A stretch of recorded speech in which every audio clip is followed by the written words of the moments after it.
మన అమ్మమ్మ నానమ్మ జనరేషన్ ఫేవరెట్ టిఫిన్ ఇది. అమ్మమ్మ దగ్గర నుంచి అమ్మ నేర్చుకున్నారు. ఇప్పుడు నేను బాడీని కూల్ చేసే పెసరపప్పు, ఫ్రెష్ కొబ్బరి స్మెల్, స్టీమ్ తో బియ్యం నూక సాఫ్ట్ గా అయ్యే ఈ ట్రెడిషనల్ టిఫిన్ నా చిన్నప్పుడు సమ్మర్ లో హాఫ్ డేస్ కి ఫేవరెట్ టిఫిన్ బాక్స్. ఇప్పుడు నేను నేర్చుకుంటూ మీకు కూడా నేర్పిస్తున్నా. ఈ ఉప్మా అండి ఎండాకాలమైనా ఏ కాలమైనా సరే అండి తినొచ్చండి.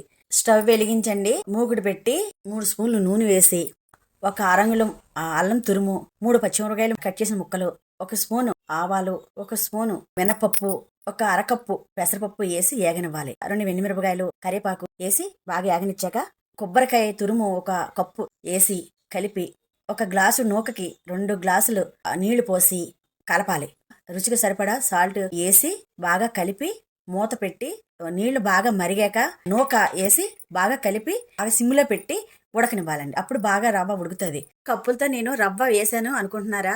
అది 2 కప్పులు కలిపి 1 గ్లాస్ అండి. 1 గ్లాసు బియ్యం నొక్కి 2 గ్లాసులు నీళ్లు పోయాలి. కరెక్ట్ గా సరిపోతుంది. ఉడికాక ఉడికిందో లేదో మధ్యలో ఒకసారి చూసి ఉడికిపోతే దించేయడమే.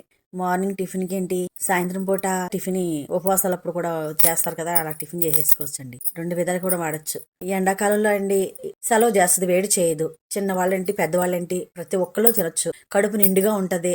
ఈ బియ్యం ఉప్మా చాలా టేస్ట్ గా ఉంటది. ఈ వీడియో నచ్చితే లైక్ చేయండి. ఇంకా సబ్స్క్రైబ్ చేయకుండా చూస్తున్నట్లయితే సబ్స్క్రైబ్ చేయొచ్చు కదా.